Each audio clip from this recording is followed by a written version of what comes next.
రేవంత్ రెడ్డి గారు ఎప్పుడు మాట్లాడుతూ ఉంటారు 8 లక్షల కోట్ల అప్పు చేసిరు కేసీఆర్ గారని. నిన్నగాక మొన్న సెంట్రల్ గవర్నమెంట్కి సంబంధించినటువంటి వ్యక్తులే చెప్పిండ్రు ఈ రోజు కూడా రాష్ట్ర అప్పు 4,20,000 కోట్లు ఉందని చెప్పి సెంట్రల్ గవర్నమెంట్ నుంచి పార్లమెంట్లో ఇచ్చినటువంటి జవాబు ఆధారంగా చెప్పిండ్రు.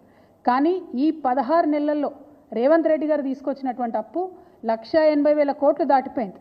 ఆ తర్వాత కొంచెం మేము స్టడీ చేసినాం, మరి 1,80,000 కోట్లు అప్పు తెచ్చిండు ముఖ్యమంత్రి గారు, ఈయన ఏం చేసిండు దీంతోనే అని.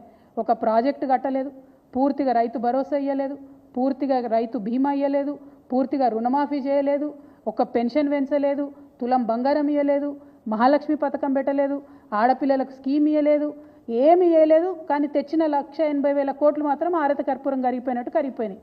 లెక్కలు బాగా తీస్తే తెలిసింది ఏంటంటే కేవలం 80,000 కోట్లు మాత్రమే ఇదివరకు చేసినటువంటి అప్పులు చెల్లించడానికి ఈ ప్రభుత్వం ఉపయోగించింది. ఇంకా 1,00,000 కోట్లు ఎక్కడికి పోయినాయి? మరి ఆ జవాబు చెప్పాల్సినటువంటి అవసరం ప్రజలకు ఉంది.